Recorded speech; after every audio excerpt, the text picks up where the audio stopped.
सांगा आजोबा, ट्रूथ और डेअर? डेअर. क्या बात आहे. नवीन नुसता प्रेक्षक येऊन उपयोगाचा नाहीये, तर नवीन निर्माते आले पाहिजेत, नवीन लेखक आले पाहिजेत, नवीन पिढीचे विचार आले पाहिजेत. नाव युल सी. तर ही रंगभूमी अजून पुढे अजून समृद्धतेकडे जाईल. अरे आमच्या पिढीची गोष्टच वेगळी. ओळख करून देतो. ही माझी बायको गुंडा बोमन गणपुले. नमस्ते. उद्या उखाणा घ्यायची वेळ आली तर काय उखाणा घेणार आहे?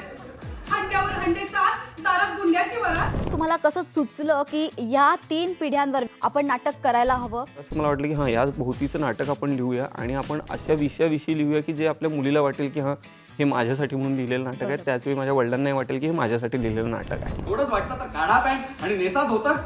वाऱ्यावर उडायला लागलं आणि आतली चड्डी दिसायला लागली की कळेल. मी आता जे नाटक करेन किंवा जर मला कोणी कास्ट केलं तर ते कायमच महत्त्वपूर्ण नाटक असणार होतं. जी संहिता आहे ती मला माझ्या अख्ख्या कुटुंबाबरोबर बघता आली पाहिजे ह्याची मला गॅरंटी होती. किती जोरात बोलता. अंगावर येता डिस्टन्स ठेवत नाही. काय चाललंय? हे लोक काय खातात, कसे काय, सगळ्याचा तिने अभ्यास करून ते केलं.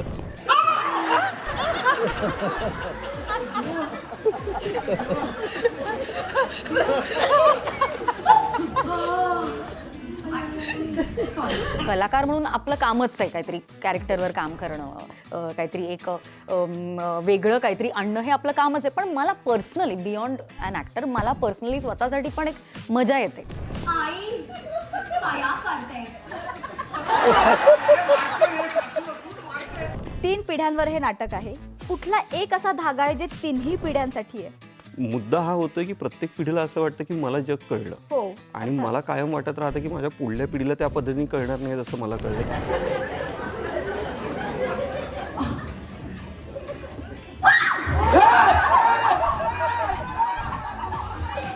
नमस्कार, मी प्रतीक्षा. न्यूज 18 मराठीमध्ये आपलं स्वागत आहे. न्यूज 18 मराठीच्या माध्यमातून आपण कायमच मराठी चित्रपट असतील किंवा मराठी नाटक असेल त्याला प्रोत्साहन देण्याचा प्रयत्न करतो आणि त्यासाठी आपण कायमच नवनवीन कलाकार असतील किंवा मराठी सिनेसृष्टीतील दिग्गज कलाकार या सगळ्यांना भेटतो, त्यांच्याबद्दल त्यांच्या पात्रांबद्दल चर्चा करतो. मात्र कुठलेही चित्रपट असेल किंवा कुठलीही मालिका किंवा कुठलंही नाटक असेल ते प्रत्येक टार्गेट ऑडियन्सला घेऊन बनवलेलं असतं. म्हणजेच कुठल्या तरी जनरेशनसाठी किंवा कुठल्या तरी पिढीसाठी एखादा चित्रपट किंवा नाटक बनलेलं असतं. आणि त्यामुळे आत्ता आपल्यासोबत जे काही टीम आहे नाटकाची, त्या नाटकाचं वैशिष्ट्य असं आहे की त्याला कुठलाही टार्गेट ऑडियन्स नाही आहे. तो सगळ्यांसाठी बनलेलं नाटक आहे आणि त्या नाटकाचं नाव आहे आमच्या पिढीची गोष्टच वेगळी. या नाटकाची संपूर्ण टीम आपल्यासोबत आहे. आपल्यासोबत आहे तर एव्हरग्रीन वर्सटाईल अभिनेते ज्यांनी आजवर मालिका म्हणू नका, रंगभूमी म्हणू नका किंवा चित्रपट म्हणू नका, सगळीकडेच अधिराज्य गाजवलेलं आहे असे सुनील बर्वे सर. त्याचबरोबर हर्षदा मॅम ज्यांनी अगदी खाष्ट किंवा शिष्ट सासूपासून ते अगदी दयाळू माळू आईपर्यंत अशा वेगवेगळ्या भूमिका, वेगवेगळ्या छटा साकारलेल्या आहेत मालिकांमध्ये, अशा हर्षदा खानविलकर ताई.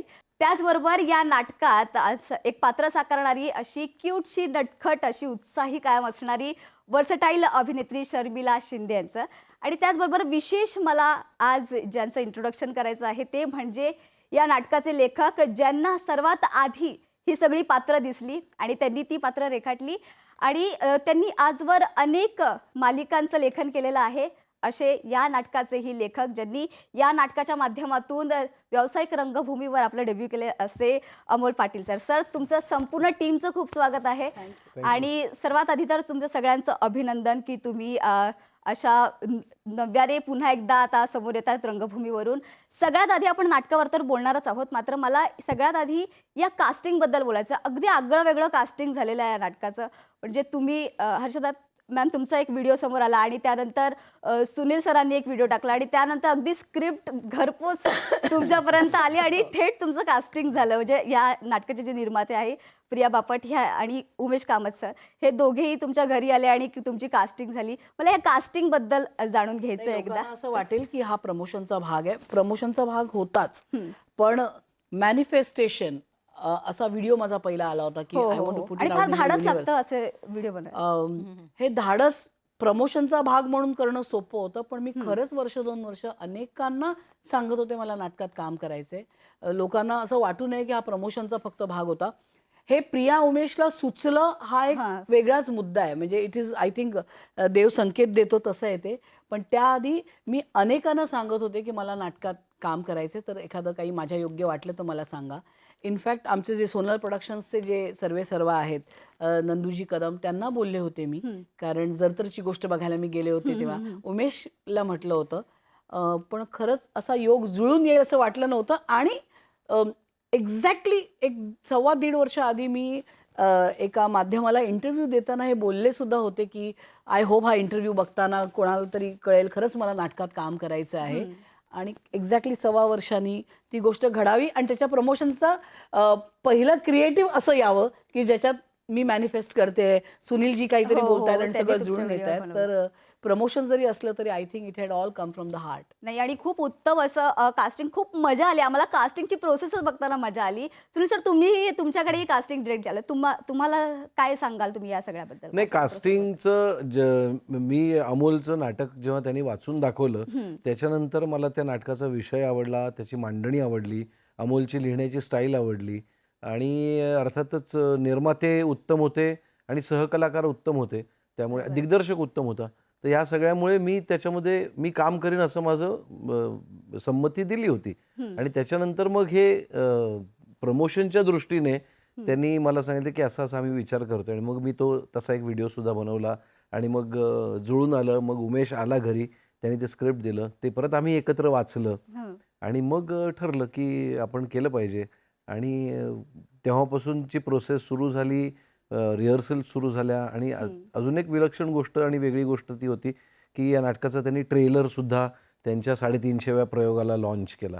नाटकाचं पहिल्यांदा असं लाईव्ह ट्रेलर करण्याची संधी आम्हाला मिळाली.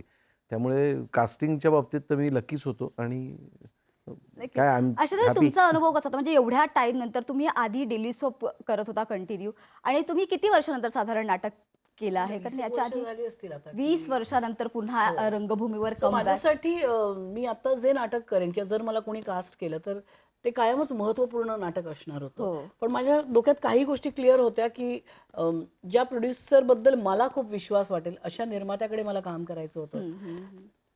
जी संहिता आहे ती मला माझ्या अख्ख्या कुटुंबाबरोबर बघता आली पाहिजे ह्याची मला गॅरंटी होती. आणि कास्ट छान असली पाहिजे की ज्यांच्याकडून, कारण मला असं वाटतं की माझा डेब्यू होतोय पुन्हा नाट्यसृष्टीत, तर आय वॉन्टेड की अशी कास्ट असावी की ज्यांनी ज्यांच्यासाठी म्हणून पण प्रेक्षक येतील आणि त्यामुळे माझं कामही बघितलं जाईल.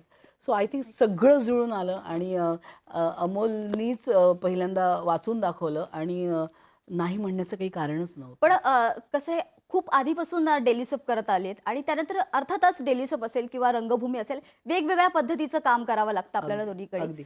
त्यानंतर कंटिन्यू आपण सातत्याने आपण डेली सोप केल्यानंतर अचानक रंगभूमीवर येताना काय काय आव्हान आली आणि मजा कशी आली हे सांगा. सगळीच आव्हानं होती, कारण सगळंच अनलर्न करायचं होतं. कारण मी साधारण 30 वर्ष डेली सोप करते आणि सातत्याने करते, त्यामुळे एका विशिष्ट पद्धतीने काम करायची तुम्हाला सवय होते. तुम्ही जे करता ते लोकांना आवडो न आवडो ते म्हणायला लागतात की छान छान उत्तम, यु नो. कारण मी सुरू केले ती मंडळी काही आहेत आता, नाही आहेत काही. आता मी ज्या मंडळींबरोबर काम करते ती सगळी अमोलचा एज ग्रुप आहे, हाफ ऑफ माय एज. त्यामुळे त्यांच्यासाठी मी कायम ताई असते की जिच्याकडे गाठीशी जास्त अनुभव आहे डेली सोपचा. म्हणजे मराठीतला पहिला डेली सोप जो आहे दामिनी, तो मी केलेला आहे. मराठीतला सॅटेलाइटचा पहिला डेली सोप आभाळमाया, त्याच्यात मी होते. आज लक्ष्मी निवास जी मला वाटतं 1 hour पहिला डेली सोप आहे, त्याच्यात मी आहे. सो नेहमी माझ्याकडे बघण्याचा दृष्टिकोन असा आहे की ताई को तो डेली सोप का आता है. त्यामुळे माझ्यासाठी जेव्हा मला नाटकात काम करायचं मी म्हणत होते, तो माझा स्वार्थी विचार होता, तो मला माझ्यासाठी करायचा होता. पण ते कसं असणार याचा निर्मात्यांनी दाखवला, तेवढा विश्वास जेव्हा इतके दिवस मी जेव्हा लोकांना सांगत होते तेव्हा काही हसत होते, काही म्हणत होते कसं शक्य होणार आहे, डेली सोप आहे त्यांना वेळ कसा काढणार. ते करेक्टच होतं. जर मी केलंच नाहीये गेल्या 20 वर्षात काम, तर कोणी का विश्वास दाखवावा. पण मग असं कधी झालं तुम्ही ज्यावेळेस मला नाटक करायचं असं म्हणालात, कारण खूप लोकांचा दृष्टिकोन असतो असा की आपण नाटक करून डेली सोप करतो ना, डेली सोप करताना मग नाटक करायची पुन्हा काय एवढं चांगलं चाललेलं असताना असं कधी कोण हो हो हो म्हणजे कोणाच्या नजरा बोलून गेल्या, कोण असं म्हणाल की काय को अभी सब चल रहा है ना, व्यवस्थित झालं. नाटकाच्या रिहर्सल मध्ये मलाही वाटलं क्यों कर रही हूं मैं, कारण हे सोपं नाही, हे सोपं नाही, नक्कीच आणि मी हे सांगताना मी खूप जेन्युइनली हे सांगते की नाटक करणं ही सोपी गोष्ट नाही आहे, की महिनाभर रिहर्सल करून सुद्धा यू आर नॉट शुअर. कारण आमचाच 0 नंबर जो शो झाला तो, कारण आपण ह्याला प्रयोग म्हणतो ना, बरोबर तर आहे. प्रत्येक प्रयोग Experiment. वेगळा होतो ग. हो हो तर खरंच जो पहिला आम्ही केला तर आमच्या समोर बसलेली मंडळी अशी होती की अरे बापरे, आमचा लेखक पण असा स्तिमित झाला होता की मी तर हे लिहिलं नव्हतं, हे काय करताय ती मंडळी. सो प्रत्येक प्रयोग त्याच्यानंतर अर्थात पुढचा प्रयोग, मग त्याच्यात करेक्शन्स, आणखीन थोडंसं ताऊन सुलाखून. तर माझ्यासाठी हा 1-1.25 महिन्याचा जो प्रोसेस होता तो खरंच अभ्यासाचा होता, की सगळं अनलर्न करा, समोरच्यांकडे बघून शिका, पाठांतर जे डेली सोपमध्ये इज नॉट अ हॅबिट नाव. कारण असे सीन येतात, असे आम्ही करतो. लेखक उत्तम लिहितात, पण त्यांना सुद्धा सवय झाली की कदाचित इकडून फिरून तिकडून फिरून करेक्ट क्यूची वाक्य येतील आणि गोष्ट पुढे जाईल. नाटकात ते नाही करू शकत तुम्ही. नाटकाचा एक रिदम आहे. माझ्यासाठी तिथून चॅलेंज सुरू होतं की अमोलनी लिहिलेली सगळी वाक्य बोलायची आहेत. परवा सुद्धा येऊन अमोलनी मला सांगितलं, ताई मला काय वाटतं ते जरा तो पॅच आहे ना तो असं. So the best part is की ह्या लेखकांनी स्क्रिप्ट दिलं, दिग्दर्शकांनी बसवलं आणि नाटक झालं असं नाही झालंय. हा आज जर इथे प्रमोशनला आहे तर तो कालच्या प्रयोगाला पण होता. सो मला वाटतं सगळी लोक खूप इन्व्हेस्टेड या नाटकात आल्यामुळे तू नाटकाला प्लीज ये, तुलाही आवडेल. आणि हे नाटक जर असं झालंय त्याला कारणीभूत खूप मंडळी आहे. आणि मला नेहमी वाटतं की आपली खूप इच्छा असेल ना, तीव्र आणि नियत असेल तर सगळ्यात चांगल्या गोष्टी जुळून येतात. आणि मला असं पर्सनली वाटतं की खरंच मला जेन्युइनली नाटक करायचं होतं आणि त्या पद्धतीने ते सगळं होत गेलं. माझा प्रश्न पुढचा अमोल सरांसाठी आहे. सर, तुम्ही हे नाटक लिहिलं, पहिली गोष्ट तर तुम्हाला कसं सुचलं की या 3 पिढ्यांवर, वेगवेगळ्या 3 पिढ्यांवर आपण नाटक करायला हवं, आणि या नाटकामध्ये तुम्ही लेखक म्हणून कुठल्या पिढीला जस्टिफाय केलंय, काय सांगाल या नाटकाबद्दल? सगळ्यात आधी तर मला एक गोष्ट सांगायची की मी पहिली मालिका जी लिहिली टेलिव्हिजनला, दिल दोस्ती दुनियादारी, मी आशिष पात्रे आणि मनस्वी लता राजेंद्र असे तिन्ही लेखक होतो. त्या मालिकेचा ताई अविभाज्य भाग होती. आणि आज मी पहिलं व्यावसायिक नाटक लिहितोय, त्याचाही ते एक अविभाज्य भाग आहे. या योगायोगाचं मला खूप बरं वाटतं की म्हणजे मी म्हणेन माझ्या करिअरचा तिचा पायगुण आहे की करिअर सुरू झालं माझं असं आहे. तसंच नाटकाच्या बाबतीत पण झालं आहे की पहिलं व्यावसायिक नाटकात ताई आहे. तर ते एक मला खूप नमूद करावं असं वाटतं. दुसरं असं की नाटक लिहायला कुठून सुचलं तर माझी मुलीने जेव्हा मला प्रश्न विचारायला सुरू केले आता तिच्या काळातले, तेव्हा मला जाम वाटलं की माझ्या काळातले प्रश्न माझ्या वडिलांना खूप विचारले आहेत आणि आता माझ्यावर वेळ आली हिला उत्तरं द्यायची. तर ती एक घरात घडलेली एक घटना कारणीभूत ठरली, याच्या भोवती आपण लिहूया. आणि मी ज्या मालिका आतापर्यंत लिहिल्या त्या सगळ्या अशा कुटुंबाविषयी होत्या. म्हणजे दिल दोस्ती दुनियादारी पण मुलांची जरी असली तरी ते कुटुंब होतं 5 जणांचं, 6 जणांचं. तशीच मी हम बने तुम बने, नातेसंबंध, हम बने तुम बने लिहिली, ती पण 3 पिढ्यांचीच गोष्ट होती. तर त्यामुळे ना या विषयावर आपण नाटकही जेव्हा लिहितोय तेव्हा असं मला वाटलं की हां, या भोवतीचं नाटक आपण लिहूया आणि आपण अशा विषयाविषयी लिहूया की जे आपल्या मुलीला वाटेल की हां, हे माझ्यासाठी म्हणून लिहिलेलं नाटक आहे. त्याचवेळी माझ्या वडिलांनाही वाटेल की हे माझ्यासाठी लिहिलेलं नाटक आहे. आणि म्हणून मग त्या भोवती लिहिताना ती एक गोष्ट बांधल्या गेली आणि पात्र मिळाली आणि नाटक झालं तयार. सर, तुमच्याकडे बोलूयात. सर, तुमची नाटकाला घेऊन एक वेगळी ओढ कायमच दिसून आली. हर्बेरियम तुमचा तो उपक्रम आहे, त्यातून प्रकर्षाने जाणवलंय की तुम्ही कायमच नाटकासाठी किती झटलात किंवा रंगभूमी टिकवण्यासाठी तुम्ही कायम प्रयत्न केलेला आहात. मात्र या नवीन नाटकातून नवीन पिढीसोबत काम करण्याची संधी किंवा नवीन पिढीसाठी त्यांच्यावर आधारित नाटक करण्याची संधी मिळाली. काय नेमकं याचं समीकरण होतं? तुमच्या पात्राचं काय सांगाल? किंवा वेगवेगळ्या जनरेशनमधून तुम्हाला काय शिकता येतं या नाही, खूप शिकता येतं. म्हणजे जनरेशन्सचा विचार करशील तर ज्या काळात मी सुरुवात केली तेव्हा विनय आपटे, विक्रम गोखले, लक्ष्मीकांत बेर्डे, दिलीप कुलकर्णी, नीना कुलकर्णी, या सगळ्या वंदना गुप्ते, या सगळ्या मंडळींबरोबर खरं तर कामाची सुरुवात झाली. आणि आधीची पिढी जी होती, यशवंत दत्त असतील किंवा डॉक्टर श्रीराम लागू असतील, या मंडळींना पाहत, भक्ती बर्वे इनामदार असतील, तर ह्या सगळ्या नट मंडळींना पाहत पाहत मोठे झालो. बाकीच्या मी मगाशी ज्यांची नावं घेते त्यांच्याबरोबर काम करत करत नाटकाबद्दल शिकू लागलो. आणि आता नवीन पिढीबरोबर काम करताना मी हर्बेरियमचा उपक्रम केला तेव्हा त्याच्यामध्ये माझ्या पिढीची मंडळी होती जी आधीची पिढीतली नाटकं करत होती. पण त्याच्यानंतर अमेय वाघ, सुब्रत जोशी, सखी गोखले यांच्याबरोबर मी अमर फोटो स्टुडिओ नावाचं नाटक केलं. आणि माझा ओढा कायम याच गोष्टीसाठी राहिलाय की आपण आपल्या रंगभूमीला खूप गृहीत धरतोय का, की घडतेय, ते होत राहील, असं आपलं झालं नाही पाहिजे. तर नवीन नुसता प्रेक्षक येऊन उपयोगाचा नाहीये, तर नवीन निर्माते आले पाहिजेत, नवीन लेखक आले पाहिजेत, नवीन पिढीचे विचार आले पाहिजेत, तर ही रंगभूमी अजून मागच्या सगळ्या काय म्हणतात त्याला ऐवजासकट पुढे अजून समृद्धतेकडे जाईल, वाटचाल करेल, हा मला कायम नेहमी वाटत आला. आणखीन मग मी जरी का खूप नाटकांमध्ये काम करून ॲक्टिव्ह नसलो तरी सुद्धा पाहणं माझं होतच होतं. मग ते वरवरचे वधूवर असेल किंवा सागर देशमुख आणखीन ही मंडळी करतायत ती नाटकं बघत होतो. पुष्कराज फुटकर त्यांची नाटकं पाहिली. अमेय सुव्रत करतायत ते पाहत होतो. तिकडे विराजस कुलकर्णी आणखीन ही सगळी मंडळी पुण्यामध्ये नाटकं करत होते. तर ही सगळी नाटकं बघतच होतो. आणखीन खूप कौतुक वाटायचं या मंडळींचं की ती त्यांच्या जमतील त्या पुंजीमध्ये एक नाटक करू पाहतायत, काहीतरी विचार मांडू पाहतायत. ते पटोत न पटोत हा मुद्दा नाहीये, पण ते करतायत धाडसाने. तर हे मला कायम आकर्षित करतच होतं. आणखीन खूप आश्वासक वाटत होतं. तर बघत होतो, पण जेव्हा मला नवीन पिढीच्या मंडळींनी विचारलं की आता तुम्ही या नाटकात काम कराल का, तेव्हा त्याचा अजून आनंद वाटला की फक्त आपल्या काळातलेच निर्माते विचारत नाहीयेत, तर नवीन पिढीच्या निर्मात्यांना उमेश प्रियासारखं त्यांचं वैयक्तिक करिअर सुद्धा इतकं बहरलेलं आहे, इतकं सुंदर चालू आहे, पण तरी सुद्धा ते सुद्धा नाटक करू पाहतायत, नाटकाची निर्मिती करू पाहतायत. तर हे सुद्धा खूप आनंददायी होतं. नंदू कदम यांच्यासारखा एक निर्माता आहे जो या विचाराच्या मंडळींना प्रोत्साहन देतोय. त्यांची सगळी 5ही नाटकं जी होती ती अद्वैत दादरकरांनी दिग्दर्शित केली होती. ती नाटकं मी पाहिली होती. त्यामुळे अद्वैत विषयी कुतूहल होतं की त्याच्याबरोबरही काम करून पाहिलं पाहिजे.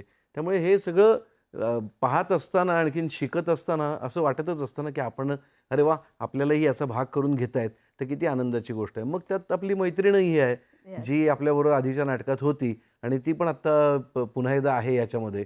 तर हे सगळं छान जुळून येतं, याचा एक आनंद असतो. आणि जो विषय आपण मांडणार आहोत तो परत वेगळा आहे, जो कदाचित आधीच्या पिढ्यांनी मांडला असेल वेगळ्या पद्धतीने का नाही मला माहीत नाही, पण हा वेगळ्या पद्धतीने अमोलचं जे पद्धतीचं लिखाण आहे की तो एक शुगर कोट करून खूप तुम्हाला हसवत हळूच जे टचकन डोळ्यातून पाणी आणण्याचे प्रसंग तो तिकडे क्रिएट करतोय, ते प्रसंग त्याच्यामध्ये आहेत. आणखीन एक अतिशय उत्तम आणि महत्त्वाचा या पिढीसाठी किंवा कुठल्याही पिढ्यांसाठीचा असलेला संदेश या नाटकातून प्रेक्षक घरी घेऊन जाणार आहेत.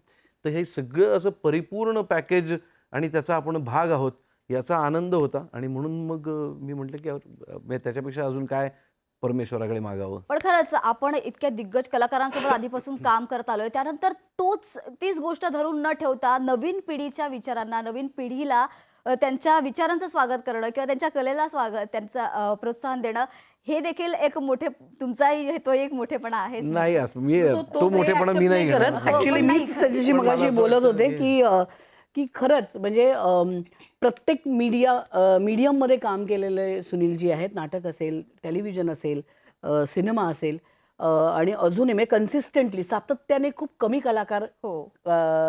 कलाकारांवर देवाची कृपा असते. आणि मला वाटतं Sunilji is one of them की ज्यांच्यावर खरंच देवाची कृपा आहे की नुसतंच काम करत नाहीत ते, तर प्रेक्षकांचं अतिशय प्रेमही आहे त्यांच्यावर. तर जेव्हा ती व्यक्ती तरी पण थिएटर धरून आहे आणि ती काम करताना म्हणजे जसं मी म्हटलं की मला वाटलं की माझा पुन्हा डेब्यू होतोय.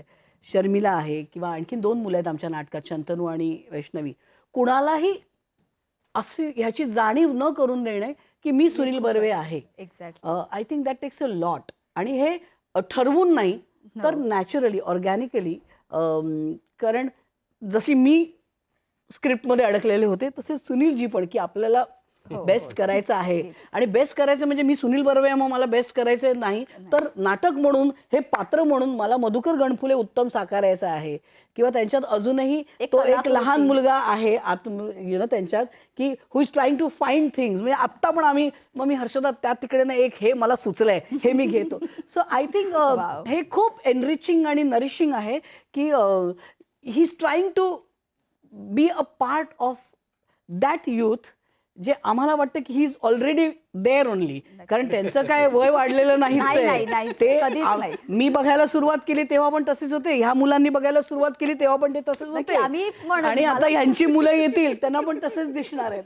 So I think it takes a lot of, मला असं वाटतं की स्वतःची जेव्हा श्युअरिटी असते ना ॲज अन ॲक्टर किंवा ॲज अ टॅलेंट किंवा ॲज अ पर्सन, तेव्हा ते खूप इझी होत जातं आणि त्यांना ते कळत पण नाही की ते किती नॅचरली आणि ऑर्गॅनिकली त्यांनी अख्ख्या टीमला असं सामावून घेतलंय. इट ऑलवेज म्हणजे मला नेहमी वाटतं की जेव्हा एक ॲक्टरचा संच असतो त्याच्यात जेव्हा जी सगळ्यात सिनियर व्यक्ती असते ती जेव्हा शुअर असते आणि सिक्युअर असते ना तेव्हा आपोआप ते कुटुंब बनत जातं. सो आय थिंक सुनील एक दडपण पुढच्या पिढीवर असणारं किंवा दोन्ही पुढच्या मुलं वाटेल कलाकारांवर- तशी मस्ती करतात त्यांच्याबरोबर. हो, मग- जी दुसरी छोटी मुलं कारण आहेत काम करताना ते अक्षरशः दडपण आमचा आलं आणि ते सिन्सिअर आहे मनासारखं तो नाही होणं. करत, तो सगळ्यांचाच मान ठेवतो. पण बाकी 3 जे आहेत शर्मिला राजाराम शिंदे, वैष्णवी आणि शंतनू ते विसरले आहेत की हे सुनीलजी बर्वे आहेत म्हणून. तू त्यांना बघायला पाहिजे. म्हणजे ती येते लटकते अशी त्यांच्यावर म्हणजे अंगा खांद्यावर लहान मुलांसारखी खेळते आणि सुनीलजी ते इझिली अलाव करतात comfort कारण त्यांनी आता त्यांनी ठरवलं create आपल्या ह्याच्यात आपल्याकडे फक्त अक्षर आपला मुलगा नाही आहे तर आपल्याकडे खूप मुलं आहेत आता या नाटकात.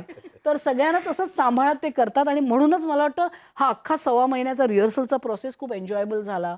कळलंच नाही आम्हाला पुढे वाटायला लागलं की कमी दिवस रिहर्सल केली की काय आपण, कारण रिहर्सलच झाली नाही असं वाटायला लागलं. सो आय थिंक आणि प्रत्येक प्रयोगाला ही इज देअर. त्यांना माहिती आहे की मी खूप अँक्शियस होते, घाबरले जरा हे करताना इतक्या वर्षांनी करताना. तर going out of the way and trying to tell you की नाही सगळं मस्त होणार आहे बघ, तू करतेस, काही घाबरणं उगाच कशाला, doing that, working with most of the scenes त्यांचे हिच्याबरोबर आहेत. हे दोघं मला वाटतं पहिल्यांदाच काम करतायत. पण तू यांचे सीन्स बघशील तर असं वाटेल की यांनी 4 प्रोजेक्ट्स आधीच एकत्र केलेले आहेत. It takes a lot. कारण जर त्यांनी तिला अनकम्फर्टेबल केलं असतं तर ती तसं परफॉर्म करूच शकली नसती. आणि स्टेडियम बाहेर परफॉर्म करते आमची Sharmila. It's a very proud moment to see all this things happening. जेव्हा कधी कधी आपण बाहेर म्हणतो की पता नहीं टीम एक साथ काम नहीं कर पा रही है, जेल नहीं हो पा रही है, and here is one team who is just rooting for each other. So I think we are all blessed. हे तुमचं ते बॉन्डिंग, तुमची ती केमिस्ट्री अक्षरशः दिसते आता. आणि खरं तर सिनियर कलाकारांचं यासाठी कौतुक करावं असं वाटतं की त्यांनी कम्फर्ट केलंय पुढच्या पिढीला, त्यामुळे त्यांना काम करताना सुद्धा ते कम्फर्ट. आणि नक्कीच तुम्ही दोघंही नवीन पिढीसाठी एक प्रेरणा देणारच ठरणार आहात. मला पुन्हा शर्मिलाकडे यायचं आहे. शर्मिला, तू खूप क्यूटशी, नटखटशी, कायम आम्ही सगळे तुला ओळखतो. या नाटकात सुद्धा अशाच टाईपचं पात्र आहे की तुझ्या ओरिजिनल कॅरेक्टरपेक्षा तुला वेगळं पात्र दिलंय? नाही, खूपच वेगळं पात्र. मी पहिल्यांदाच असं काहीतरी करतेय. मी स्क्रीनवर सुद्धा आणि स्टेजवर पण असं पात्र कधीच साकारलं नव्हतं. आणि मला पहिल्यांदा जेव्हा उमेशने कॉल केला तेव्हा त्याचे पहिले शब्दच हे होते की खूप ट्रिकी आणि खूप चॅलेंजिंग पात्र आहे बरं का, असं तो मला बोलला होता, म्हणजे एक वॉर्निंग दिल्यासारखं. पण तो त्यासोबत हेही म्हणाला की कलेक्टिव्हली आम्हाला सगळ्यांना असं वाटतं की तू करावंस. तर तिथेच मला एक तर बेसिकली काहीतरी चॅलेंजिंग करायचंच होतं, कारण मागच्या नाटकामध्ये पण एक अत्यंत चॅलेंजिंग कॅरेक्टर मला मिळालं होतं. आता त्याच्या तोडीस तोड काहीतरी किंवा त्याच्या वरचं आलं पाहिजे अशी अपेक्षा होती.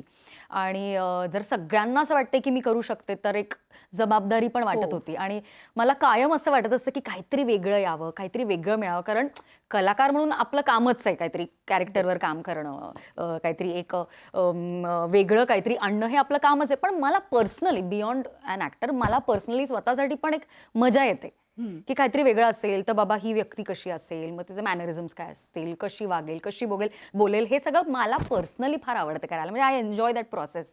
तर बेसिकली इंडियन पात्र नसल्यामुळे, मराठी नाही, इंडियन नाही, वेगळी भाषा, वेगळी ॲक्सेंट, वेगळं दिसणं, हे सगळंच खूप वेगळं असल्यामुळे हे असं मी कधीच केलं नाही. आणि आय डोंट नो कोणी केलं असेल तर या माझ्या बघण्यात नाहीये.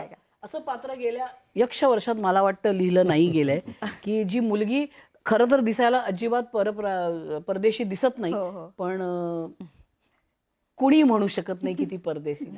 मला भीती हीच होती, कारण माझ्यावर इतकी मोठी जबाबदारी होती. कारण मला पहिल्या कॉलवरच सांगितलं होतं की कलेक्टिव्हली सगळ्यांना वाटतंय. तर मला तिथेच असं झालं की जर ह्या सगळ्यांना वाटते मी करू शकते आणि जर ते मला नाही करता आलं तर मी तोंडावर पडेन आणि तेही सगळे तोंडावर पडतील ज्यांनी माझं नाव सुचवलंय. तर मला एक सतत एक टेन्शन होतं की ह्यांना असं वाटू नये उद्या की आम्ही चुकलो हिला घेऊन.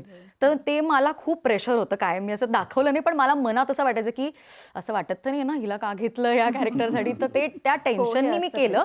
पण मला ना आता हे 10 प्रयोग केल्यानंतर मला स्वतःला पर्सनली बरं वाटतंय, छान वाटतंय की आपण हे चूज केलं. कारण कधीतरी आपण घाबरून म्हणतो ना की नको बाबा आपल्याला जमेल की नाही माहीत नाही, पण चूज केल्यानंतर एक जेव्हा मजा यायला लागते ना तेव्हा बरं वाटतं की आपल्यालाही काहीतरी नवीन शिकायला मिळालं आणि आवडतंय लोकांना, म्हणजे अजून छान करता येईल, पण लोक अप्रिशिएट करतायत त्या गोष्टीला. तर मलाही आता जरा छान वाटतंय की काहीतरी वेगळं करण्याचं धाडस केलं. म्हणजे त्यांनीही केलं, अमोलनी सगळ्यात आधी धाडस केलं की एक वेगळं पात्र लिहावं.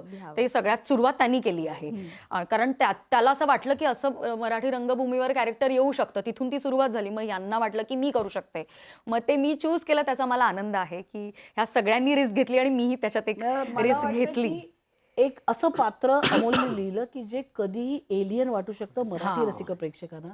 आणि आमची शर्मिला ते जसं करते त्या नाटकातलं सगळ्यात जवळचं पात्र वाटून जातं ते. आय थिंक एव्हरीवन जो कोणी प्रेक्षक असतो त्याला म्हणजे सुनीलजी आवडणं किंवा माझं पात्र आवडणं हे तर खूप नैसर्गिक आहे. आम्ही आजी आजोबा करतो, पण जे पात्र एलियन वाटू शकतं आणि ते सगळ्यात प्रिय वाटायला लागतं ना, आय थिंक ते लेखकाचं आणि ऍक्टर दोघांचंही यश. आणि अर्थात दादरकर ज्या पद्धतीने त्यांनी, कारण दादरकर आमच्या शर्मिलाकडे काय आहे ना की He's one of the तुम्ही सांगा sensible की हे करू director शकतेस का, की लगेच दुसऱ्या दिवशी ती प्रिपेअर्ड येते. हे करू शकते का, हे असं करू शकते. सो अद्वैतला पण हे माहिती असणं की ह्या ऍक्टरमध्ये काय पोटेन्शियल आहे. आणि लेखकाला मुळात हे कसं सुचलंय हे असं पात्र. पण बऱ्याचशा गोष्टी म्हणजे मला शर्मिलाविषयी कौतुक हे पण वाटतं की असं एखादं जेव्हा पात्र लिहिलं जातं तेव्हा त्याचं खूप डिटेलिंग करावं लागतं तुम्हाला नट म्हणून. कारण ते काही तुमच्या रेफरन्सला समोर उभं नसतं कोणी. तुम्हाला ते रेफरन्सेस मिळून, तिने सगळे रेफरन्सेस मिळवलेत, भाषेचे, ॲक्सेंटचे, तिथल्या दिनचर्येचे, तिथली लोक काय खातात, कसे काय, सगळ्याचा तिने अभ्यास करून ते केलं, जे कदाचित लेखक पण दमेल ते करता आले. त्यामुळे मला विशेष का सांगावं वाटतं, हे जे पात्र लिहिले ना त्या पात्रामुळे बऱ्याच वेळा ते नाटक सुरुवातीला लोकांनी करायला ते धजावले नाही. कारण त्यांचं म्हणणं होतं एक असं पात्र आहे की जे कधी खोटं वाटू शकतं, जे कधी मराठी रंगभूमीवरचं हे पात्र नाही, मराठी लिखाणातलं हे पात्र आहे असं वाटू शकतं. त्यामुळे ते पात्र खूप खरं करणारी कोणीतरी ॲक्ट्रेस हवी, हा शोध आम्ही खूप काळ घेत होतो. आणि जेव्हा शर्मिलाचं नाव आलं ते एकमेव नाव होतं ज्याच्यावर कोणीच असं म्हटलं नाही की हां थांब विचार करतो. शर्मिला, अरे हो आपल्याला का सुचलं नाही हे नाव, अरे आपण इतके दिवस का विचार केला नाही, असंच प्रत्येकाचं आलं. ज्याला ज्याला आम्ही सांगत होतो शर्मिलाचा विचार करतोय, पण मग आम्हाला हे झालं की शर्मिला विचार करते का आपला. मग आम्ही तिला विचारलं की तुला करायचंय का नाटक. नक्कीच हे पात्र बघायला प्रेक्षकांना नक्कीच आवडेल. पण एकंदरीतच ही सगळी कास्टिंग होती, ही शर्मिलाचं ठीक आहे समजलं की तुमच्या डोक्यात होतं, पण ही सगळी कास्टिंग जी अजूनपर्यंतची आहे ती सगळी पहिल्यापासून तुमच्या डोक्यात होती की तुमच्या डोक्यात काही वेगळी कास्टिंग होती याच्या व्यतिरिक्त? आलाच तो या विषयावरती यांना खूप बोलायचं की खरं खरं सांग तुझ्या मनात कोण होतं. तर खरंच माझ्या मनात नव्हतं कोणी. माझ्या मनात मी जे हमाबने तुमबने लिहिली होती तशा पद्धतीचं एक कुटुंब असावं हे कायम मला वाटायचं. त्यामुळे माझ्या डोक्यात प्रदीप वेलणकर होते एक आजोबा म्हणून. ते पात्र मला त्यांनी ज्या पद्धतीने रंगवलं मालिकेत तशा पद्धतीचे आपले आजोबा असावे असं वाटायचं. तेवढं एक पात्र सोडलं तर मला रेफरन्स म्हणून कुठल्याही पात्राचं असं डोक्यात नव्हतं की हे पात्र या नटाने करावं भारी होईल. आणि मला लेखक म्हणून तसं फार वाटतं की असं असू नये, कुठल्याच लेखकाने कुठलंच पात्र या नटासाठी लिहू नये. नाहीतर काय होतं, त्या नटाच्या ज्या शक्यता आहेत त्या सगळ्या पात्रात येतात की त्या नटाला हे छान जमतं मग आपण ते वापरू या पात्रात. असं उलटं गणित होतं. गणित असं झालं पाहिजे की तुम्ही पात्र असं लिहा की नटाला वाटलं पाहिजे हे चॅलेंजिंग मी करून बघतो. मग तुम्हाला काहीतरी सरप्राईजेस मिळतात ना. नाही तर म्हणजे हे सरप्राईज आहे ना शर्मिला जे परफॉर्म करते ते. मी जर आधी शर्मिलाला डोक्यात ठेवून जर लिहिलं असतं तर कदाचित शर्मिला आता जे करते ते मी वापरलं असतं पात्रात सगळं, मग नवं काही नसतं आलं. त्यामुळे लेखक म्हणून खरं तर कुणीच असं लिहू नये नाटक. मला स्वतःला असं वाटतं की या नटासाठी लिहूया, नाही तर मग त्या नटाचं सगळं येत जातं त्यात. खूप मला ना चांगला एक ऍड करावं असं वाटतंय. मला एक आठवलं तू कास्टिंग विषयी बोलतेस म्हणून. मला एकदा चंद्रकांत लोकरे जे जुने प्रोड्युसर आहेत नाटकातले, ते आणि मी एकदा डिस्कस करत होतो की बरीच नाटकं येतात, काही नाटकं चांगली असतात पण वर्क होत नाहीत, काहीतरी कास्टिंगमध्ये बिघडतं का काय होतं. तर ही खूप मोठी चर्चा आमची एकदा झाली होती. आणि तेव्हा ते मला बोलले होते की काही काही नाटकांमध्ये बघ एक कलाकार असतो जो आपल्याला वाटतं अरे यार ह्याच्यासाठी नाटक बघायला जाऊ, किंवा दुसऱ्या नाटकात कोणीतरी दुसरं असतं, पण जे एक बुके म्हणतात ना, बुके, आपण बुकेमध्ये हे फूल घातलं, काहीतरी डेकोरेटिव्ह घातलं आणि ते सगळं जेव्हा जमून येतं ना तेव्हा तो बुके सुंदर वाटतो. तो कास्टिंगचा एक बुके छान तयार झाला पाहिजे, मग ते नाटक चालतं. हे मला आत्ता तू विचारलंस म्हणून आठवलं. तर हे इथे वर्क झालंय असं मी कॉन्फिडेंटली आत्ता म्हणू शकते की तो जो बुके जेव्हा समोर येतो प्रेक्षकांचा आणि त्यांना वाटतं अरे ही सगळी मंडळी एकत्र कशासाठी आले, चला जाऊन बघूयात, तर ते मनात आलं पाहिजे पोस्टर बघून की ही ह्यांच्याबरोबर काय करतेय, हे एकत्र का आलेत. तर ती क्युरिओसिटी असते जेव्हा चार लोक एकत्र येतात, ते हे चौघं काय एकत्र आलेत बरं. तर ते कास्टिंग करेक्ट होणं ते मला I think freshness of the casting तर डेफिनेटली दिसते. कारण आता गेल्या अनेक वर्षात मी आणि सुनीलजीने एकत्र काम नाही केलं, तिने मी एकत्र नाही, ह्यांनी नाही केलंय. सो ही सगळी हे चेहरे तर सगळे ओळखीचे आहेत आणि हे सगळे एकत्र आहेत. आणि आम्हाला ज्या पद्धतीने प्रोड्युसर्सनी माउंट केलं, ह्या नाटकाला जसं माउंट केलं, ॲक्च्युली ना म्हणजे पर्यायच ठेवला नाही प्रेक्षकांसमोर. त्यांना तुम्ही या आणि बघाच इथपर्यंत नेऊन सोडलं. आणि ऑफकोर्स इवन सुनीलजी, की 99 साली लग्नाची वेळी मी केलं होतं, तेव्हा आम्ही अगदीच एकमेकांना नवं ओळखत होतो ना. So you are little Sunil Barve, you know, that is there.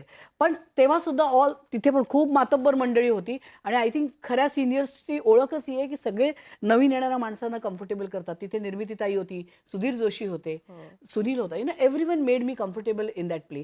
Same गोष्ट आता इथे मला जवळजवळ नवीन असल्याचं फिलिंग आहे. आणि तेव्हा सगळी आपली माणसं एकत्र आहेत. पुन्हा घरी एकत्र येऊन, माहेरी येऊन जेवल्याचं कसं एक फिलिंग असतं, ते एक्झॅक्टली ते फिलिंग आहे इथे. मी परवा मजेत मम्माला बोलले होते की आपण एक इतिहास घडवलेल्या मालिका असतात ना, त्यातली एक मालिका आपली आहे पुढचा पाऊल. आणि तेव्हा आपण एकत्र होतो आणि ती मालिका आयकॉनिक मालिका होती. त्यानंतर 15 वर्ष काही आम्ही एकत्र केले नाही आणि आता करतोय. तर मी म्हटलं mamma, is the pair working, असं मी फार म्हणजे मजेत बोलले मम्मा तिला. म्हणणं तेच आम्हाला दिसलं की तुमचं बॉन्डिंग नेमकं काय आहे. तुम्हाला सतत भेटण्याची किंवा सतत काम करण्याची गरज नाहीये. तुम्ही जेव्हा पण एकत्र याल तेव्हा काहीतरी कमाल. काही मंडळी आहेत, मृणाल देशपांडे, सुयश टिळक आणि बिंदू, तर they are part of my heart. Amol sir, तुम्हाला मला विचारायचं आहे की 3 पिढ्यांवर हे नाटक आहे. कुठला एक असा धागा आहे जे तिन्ही पिढ्यांसाठी आहे? संवाद. तिन्ही पिढ्यांनी एकमेकांशी साधलेला संवाद. मला असं फार वाटतं की कम्युनिकेशन मीडियम खूप सारे येत आहेत आणि ते तेवढे जास्त येत आहेत तेवढेच आपण एकमेकांपासून खूप दूर आणि हरवत चाललोय. आणि आत्ता नवी पिढी ज्या पद्धतीने जगाकडे, नातेसंबंधांकडे बघते, ते मुद्दा हा होतोय की प्रत्येक पिढीला असं वाटतं की मला जग कळलं. आणि मला कायम वाटत राहतं की माझ्या पुढल्या पिढीला त्या पद्धतीने कळणार नाही जसं मला कळलं, किंवा आधीच्या पिढीला कळत नव्हतं आणि मला सांगता येत नाही. एकीकडे मला सांगायची मुभाच नव्हती, बोलायची मुभाच नव्हती. आणि आता जेव्हा मुभा आहे तेव्हा मला ते अशा पद्धतीने सांगता येत नाही की समोरच्याला ते समजून घ्यावंसं वाटेल. आता आपण आपले इगोज, आपल्या पिढीचे पॉईंट ऑफ व्ह्यू घेऊन इतके बसलेलो आहोत, तर त्यामुळे संवाद तुटत जाऊन सगळं विभक्त होत चाललंय. ते एकदा कुठेतरी जोडलं जावं आणि ते प्रत्येकच पिढीला वाटत असतं आतून. म्हणजे खूप साऱ्या नवे पॉईंट ऑफ व्ह्यू येतील, नवं काय आधुनिक येत जाईल, पण ते सगळं आलं तरी मनात एकमेकांविषयीची ओढ कायम राहावी, माणसांनी माणसांना धरून राहावं, नात्यांना धरून राहावं, अशी एक गरज आपल्या सगळ्यांनाच आहे. तो एक समान धागा आहे असं मला वाटतं. नक्कीच. सुनील सर, मला तुम्हाला विचारायचं आहे की नवीन जनरेशन बरोबर काम करतो, असं तुम्ही आपल्या पर्सनल आयुष्यात, वैयक्तिक आयुष्यात देखील वेगवेगळ्या जनरेशन बरोबर वावरता, त्यावेळेस तुम्हाला असं काय वाटतं, अशी कुठली गोष्ट आहे दोन्ही पिढ्यांकडून, म्हणजे मिलेनियल असेल किंवा जेन झी किंवा जेन अल्फा, या सगळ्यांकडून अशी कुठली गोष्ट आहे जी वाटते की यार आपल्या पिढीत हे मिसिंग होतं, हे असायला हवं होतं? ऑनेस्टली स्पीकिंग, मला असं वाटतं की मला तेव्हा मोबाईल्स का नव्हते असं याचं दुःख खूप वाटलं. हे क्यूट आन्सर होतं, म्हणजे हे अपेक्षित नव्हतं मला. कारण म्हणजे आता मी ज्यांची नावं घेतली त्यांच्याबरोबरचे काही प्रसंगही डोळ्यासमोरून तरळतात ना, आणि त्यांच्याबरोबर घालवलेला वेळही घालवलेला आठवतो. तेव्हा असं वाटतं की आयुष्यपत तेव्हाचं जर का असते मोबाईलचं, माझ्याकडे त्यांचे सेल्फीज असते, त्यांच्याबरोबरचे कित्येक आठवणी मला जतन करून ठेवता आल्या असत्या. तर हे नव्हतं, याचं वाईट वाटतं. आणि तू म्हणालीस तसं की आत्ताच्या पिढीबरोबर काय काम करताना वाटतं, तर मी सुद्धा हा अनुभव घेतलेला आहे ना माझ्या आईवडिलांबरोबर. जेव्हा मी असं ठरवलं की मला नाटकातच काम करायचं आहे, मी ॲक्टिंगच करणार, तर मला घरून, अर्थातच मी मध्यमवर्गीय घरातला असल्यामुळे घरून हेच सांगणं होतं की तू नोकरी कर आणि तुला काय पाहिजे ते कर. पण ते सोडून मी 1 महिना नोकरी करून मी सोडून पूर्णपणेचं ठरवलं की मी पूर्णपणेचा व्यवसाय म्हणून माझा अभिनय क्षेत्राकडे पाहणार. तेव्हा माझ्यात आणि माझ्या आईवडिलांमध्ये जसे नाटकात संवाद घडतायत पुढच्या पिढीमध्ये, तेच संवाद होत होते. त्यामुळे मी आत्ताच्या पिढीशी बोलताना मला कायम ते स्मरतं की अरे मी सुद्धा असं एक धाडस केलं होतं तेव्हा, आणि आता ही जर का पिढी धाडस करत असेल तर मी त्यांना अडवून उपयोग नाही आहे. त्यांच्याबरोबर राहिलं पाहिजे, त्यांना समजावलं पाहिजे. आणि माझी मुलं आता मोठी आहेत अर्थातच, त्यामुळे माझ्या मुलांशी कम्युनिकेशन करताना ते जे क्लॅशेस होते माझे, ते मी खूप छान पद्धतीने अवॉइड करू शकलोय बऱ्यापैकी. तरी सुद्धा असं नाही म्हणणार की 100% आमच्यातलं कम्युनिकेशन बरोबर आहे किंवा मला प्रत्येकच त्यांची गोष्ट पटली आहे. ती पटत नाहीच, पण ती मी माझ्या जागी ठीक आहे, ती तिच्या जागी ठीक आहे, किंवा तो माझा मुलगा आहे तो त्याच्या जागी ठीक आहे, हे समजण्या इतकं तरी काय म्हणतात त्याला, सामंजस्य आतापर्यंत आलेलं आहे असं मी म्हणेन. आणि मग त्याच्यानंतरची आत्ताची पिढी जी ॲक्टर्स म्हणून माझ्याबरोबर काम करते, म्हणजे आता मी सहकुटुंब सहपरिवार जेव्हा करत होतो तेव्हा सुद्धा एक वेगवेगळ्या जनरेशनची, वेगवेगळ्या ठिकाणून आलेली मुलं माझ्याबरोबर काम करत होती आणि त्यांना सुद्धा त्यांचं ऐकणं, त्यांच्याकडून जाणून घेणं, त्यांचे विचार काय आहेत, ते या क्षेत्राकडे कसं पाहतात, त्यांना आता जेव्हा स्ट्रगल करतायत तेव्हा ते कसं कोणीतरी एक लिखाणाचं काम करतोय, त्याच्या बरोबरीने अभिनयाचंही काम करतोय, त्याच्या बरोबरीने तो पिक्चर्सही पाहतोय, वेब सिरीज नावाचं जे एक मोठं दालन उघडलेलं आहे त्याच्यावरती ते पाहतायत आणि ते किती अवेअर आहेत जगाबद्दल आणि त्यांना किती माहिती आहे जगाविषयी. माझ्या तरुणपणात मला जगाविषयी इतकी माहिती नव्हती. मला जगाचं पॉलिटिक्स सुद्धा कळत नव्हतं किंवा पॉलिटिकल बाउंड्रीज आणखीन इमोशनल बाउंड्रीज या सुद्धा गल्लत मला हे कळत नव्हतं. जे आत्ताच्या मुलांना कळतंय तर किती मोठी गोष्ट आहे ही. असं मला आमचं आयुष्य कदाचित खूप सिम्पल होतं ग, खूप सिक्युअर आयुष्य होतं आमचं. आत्ताच्या मुलांचं नाही. आता ह्या महाराष्ट्रातून बाहेरून मुलं येत आहेत आणि कॉम्पिटिशन वाढले. जरी मीडियम्स वाढले असले तरी कॉम्पिटिशन पण तेवढंच वाढलंय.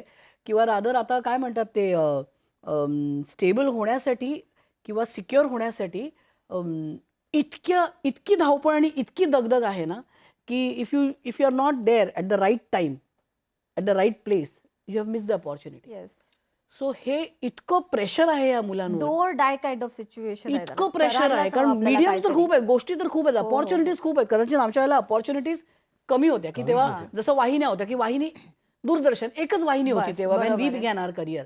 आता ॲम्पल आहे, पण म्हणून ॲम्पल काम लोकांच्या पदरात आहे का तर नाही. कारण इतकी लोक ह्याच फील्डकडे आलेली आहेत किंवा कुठलंही दुसरंही फील्ड असेल, इतकी लोक त्या एकेका फील्डमध्ये आलेली आहेत ना की मग असं वाटायला लागतं की फक्त डेस्टिनीज हेल्प करते की काय तुम्हाला. बरोबर. कारण hard work everyone is doing, everyone is trying to reach that place. There is इतकी धावपळ, इतकं प्रेशर, खूप स्ट्रगल. तुमच्या पिढीला खरंच म्हणजे हा स्ट्रगल जो आहे ना, सर्व्हायव्हल ऑफ द फिटेस्ट म्हणतात, पण survival of the Sen and काम कंपोजर वाला माणूस हे मला वाटतं फार महत्वाचं असणार आहे. आणि मला वाटतं अशा वेळेलाच त्याची जी मोठी पिढी आहे, आधीची पिढी आहे, if we can become good listeners, if we can become good listeners to them, maybe we will be able to reach out. म्हणजे त्यांच्यापर्यंत पोहोचणं सोपं होईल जर ते आमच्यावर विश्वास दाखवू शकले की हे ऐकतायत आणि सुज्ञ काहीतरी आपल्याला सांगतील किंवा नुसतं ऐकतील.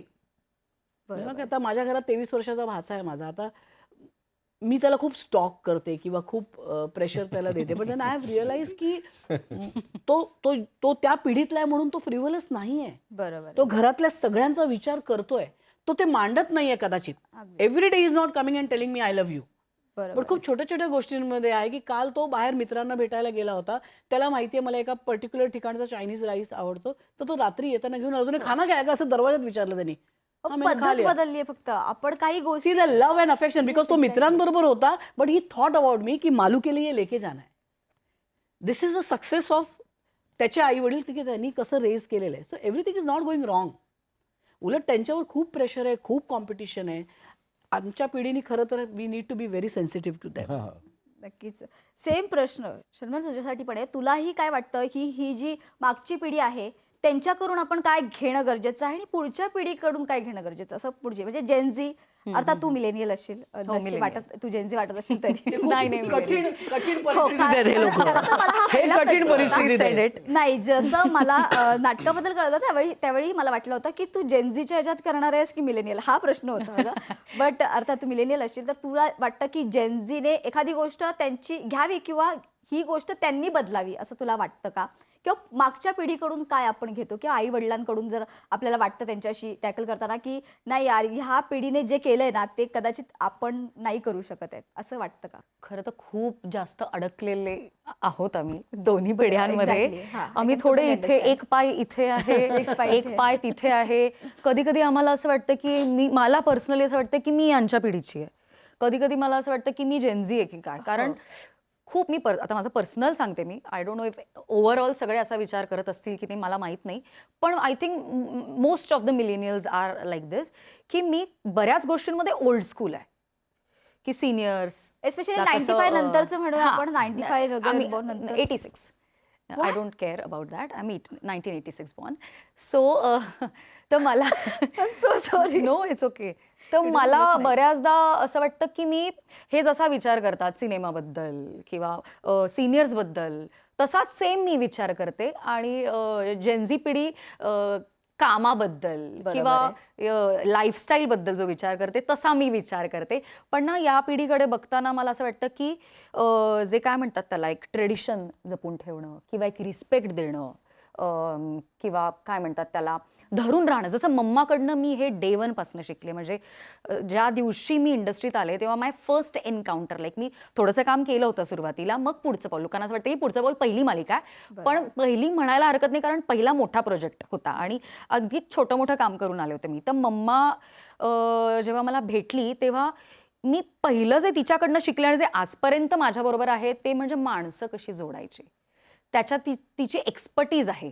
आणि ते माझं स्कूलिंग असेल असं मला वाटतं की मला माणसं जोडायला तिच्या इतकी जरी जमत नसली तर मी बऱ्यापैकी मम्माला डोक्यात ठेवून असते माणसं जोडताना. म्हणजे मी I am not saying this because मी आज इथे बसली आहे, पण जेव्हा एखाद्याला एक सिम्पल गोष्ट की कोणाचं कोणतरी आजारी आहे किंवा कोणाचं काहीतरी मला 2 दिवसापूर्वी कोणीतरी सांगितलं की मी इकडे चाललोय किंवा चालली आहे, तर एक पटकन जेव्हा मी फोन घेऊन विचारते ना, पोचलास का, किंवा बाबा कसे आहेत, ही कशी आहे, तर हे बोलत असताना मला आठवतं की हे मी हिच्या मम्माकडून शिकले. हे मला ते विचारताना पण आठवतं, इतका तिचा त्या बाबतीतला प्रभाव माझ्यावर आहे.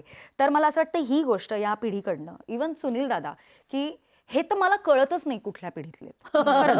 मला शपथ हे कळत नाही. I am very confuse true that the way he is. मी म्हणजे आता सुनीलजीना ऍक्च्युली मी ह्या महिन्या 6 महिन्यात जास्त आय हॅव स्पेंड टाइम की 12 तास आम्ही रिहर्सल्स केल्या आहेत. आणि तेव्हा you know it is there is a child, मिस्चिफवाला child, there is that funny child, there is that खूप मातब्बर मंडळींबरोबर काम करून आलेली व्यक्ती, तो अनुभव, you know he is highly creative माणूस. आणि तरी पण एक सगळ्या अख्ख्या टीमला घेऊन आपल्याला हे कसं करायचं आहे, आणि तरी हे सगळं आता नवीनच आहे माझ्यासाठी, असं एक ऑर्गॅनिकली फील देणं आणि genuinely walking through that way. It is so beautiful and it is so nice. It is so nice to know की ज्यांनी इतकं काम केलंय की आत्ता बाबूजींवरचा सिनेमा करून आलेला हा माणूस आहे, यु नो, की ही कॅन जस्ट से एक मिनिट जरा मला सांगू दे तुम्हाला काय, तर त्याच्यात ते पडत नाही. He is all ears. हा काय असं झालं काय, अरे यार हे तुम्हाला, हा काय, चल जरा बाहेर जाऊन येऊया वगैरे, चहा आणि जरा एक विचार करून येऊया वगैरे. He is like a child with them. तर आमच्याकडच्या मुलांना वाटतच नाही की आपण कोणीतरी अशा व्यक्तीबरोबर काम केलंय की ज्यांनी खरंच खूप काम करून आलेलं आहे. सो यु नो, मैं नाटकात इम्प्रोवायझेशन घ्यायचे असतील, अमुक तमुक, मुलं येऊन सांगतात मैं क्या बोलतो, ऐसा मत करो अभी ना, ऐसा करो. मग दुपारी काय करायला पाहिजे आपण, तर दुपारी कसा आपण आराम केला पाहिजे, यु नो. तुम्ही सुनील बर्वे आहात ह्याची जाणीवच जर करून दिली नाही तर आम्हाला फक्त ते जेव्हा आता दुसरे प्रेक्षक येतात आणि तसं बोलून झाल्यानंतर आणि तुमच्याबद्दल काय बोलणार आम्ही, देन यू रिअलाइज की oh you are working with Sunil Barve. So I think पण हे फिलिंग तुम्ही दुसऱ्याला आल्या दिवसापासून एक कुटुंबचं फिलिंग दिलेलं आहे. तर आय थिंक हे करेक्ट आहे की हे आमच्या पिढीला जमतं, आमच्या पिढीला जमतं. की कसं सगळ्यांना एकत्र घेऊन जाणं. म्हणजे आता जेव्हा मी सिनियर होईन तेव्हा आय एम शुअर की हे आयडल्स असतील माझे, की मी हे इथून शिकले आणि मी हे खूप प्राऊडली सांगेन की I have learned this from these people. आणि आत्ताची जी जेनझी पिढी आहे ती पण फार कळत नाही मला, पण मला असं वाटतं की म्हणजे मागच्या मालिकेत जवळजवळ सगळे जेनझी होते.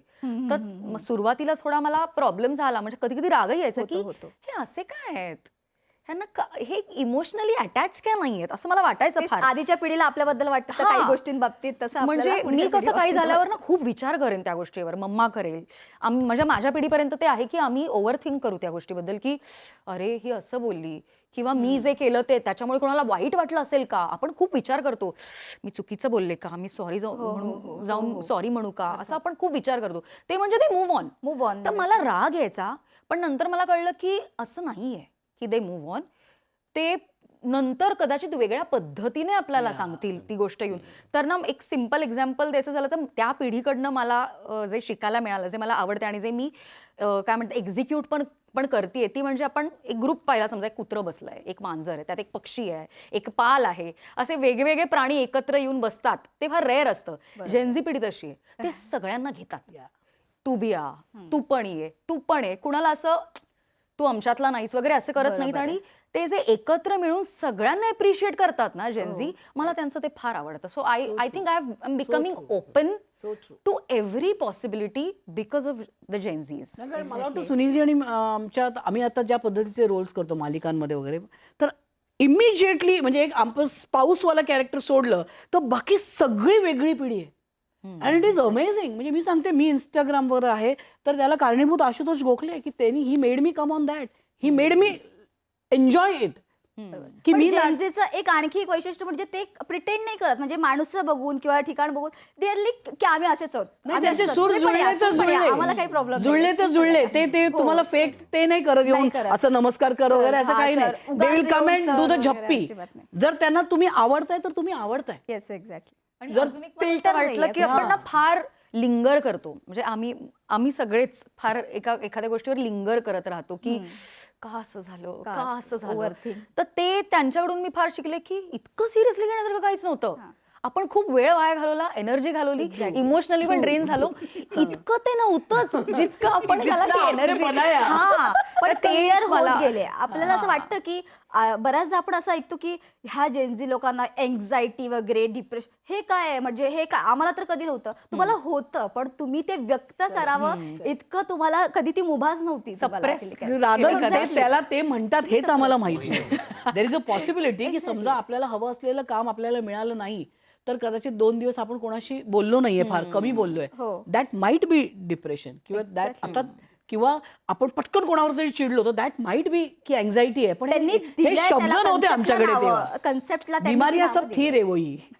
फक्त जसं आम्हाला वाटतं की आई वडिलांबरोबर आम्हाला संवादाचा कधी प्रॉब्लेम नव्हता, कारण आम्हाला हे शिकवलंच नव्हतं ना की संवाद असतो किंवा नसतो.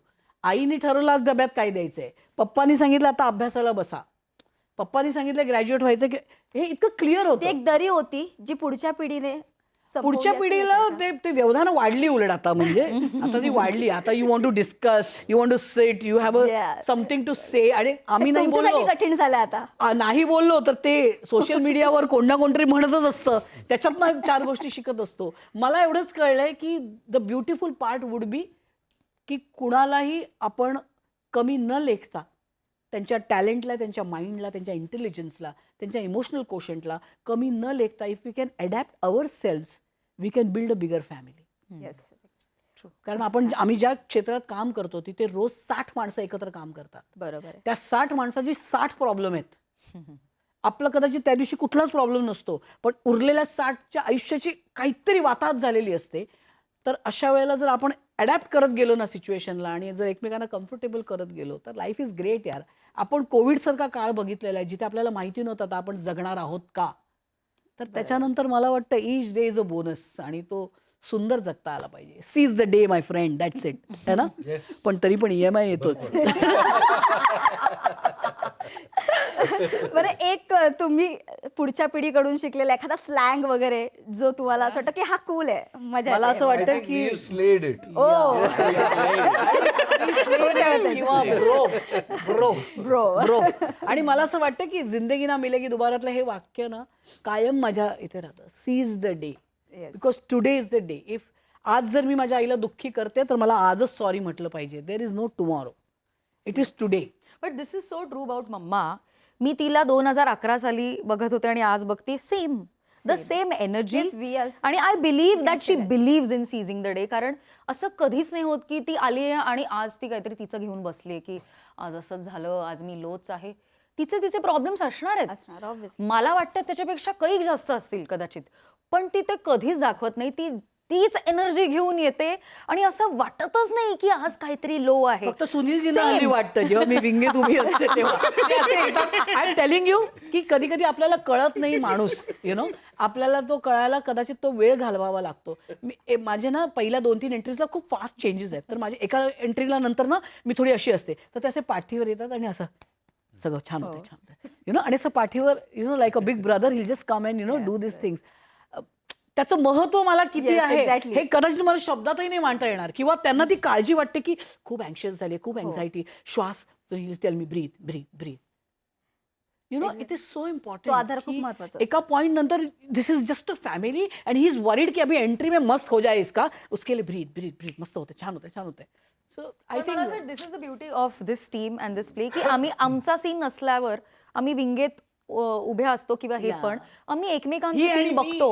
We wait for the last Last song जे गाणं म्हणतात आणि असं शर्मिला अशी तिकडे बघून असं एक वेगळा चेहरा करून शर्मिला लाईक यु नो क्या ना अभि आएगा हे सगळे खूप बोलतात माझ्याविषयी. मला फक्त एवढंच सांगायचं की त्याच्या व्यतिरिक्त ते अक्षर कोठारी नावाचा जो आमचा sorry, आपण अतिशय गोड मुलगा आहे, अतिशय सिन्सिअर मुलगा आहे. तर अक्षरनी त्याला आलेल्या चांगल्या चांगल्या मालिका बाजूला ठेवून तो नाटक करू पाहतोय. तो ललित कलाचा विद्यार्थी आहे आणि तो अजूनही थिएटर अकॅडमी, हा बरोबर, थिएटर मुंबईच्या थिएटर ना, मुंबईच्या थिएटर युनिव्हर्सिटीचा तो स्टुडंट आहे आणि तो अप्रतिम काम करतोय मनापासून आणि तो नाटक करू पाहतोय. याचं मला खूप कौतुक करावं असं वाटतं. शंतनू ठवळी खूपच मोठ्या पोझिशनवर आहे तो, ज्या तरी पद्धतीच्या सुद्धा तो मालिका करतो. केल्या हो, त्यांनी. हो, हो.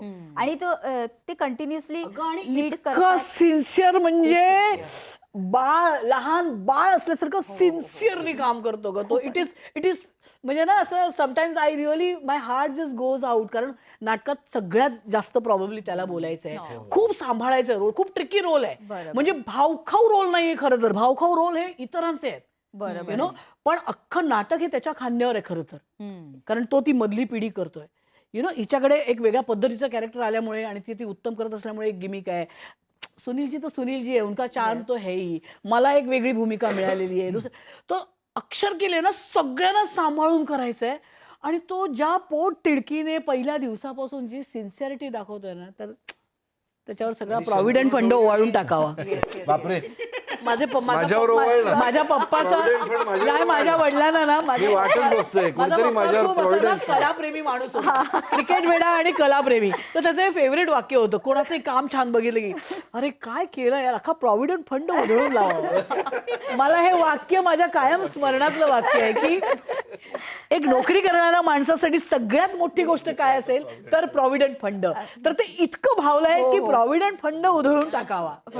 सो अक्षर ज्या पद्धतीने स्वतः हे काम करतोय, त्याला स्लिप डिस्क आहे, बॅक इश्यू आहे आणि अशा पद्धतीत तो गेले 1.25 महिना आणि आता प्रयोग ज्या पोटतिडकीने सिन्सिअरिटी. मी तुला सांगते ना, लहान एक 8वीत 5वी 7वीतला मुलगा कसा सिन्सिअर असतो की आता मी फुटबॉल खेळणार, ती सिन्सिअरिटी अक्षर कोठारी दाखवतो ना, विच इज दृष्ट काढावी त्याची. असं बाकी आणखी 2 जेनझी पात्र आहे. नाही, ते स्टार्स आहेत, ते आमचे सुपरस्टार आहेत भाई.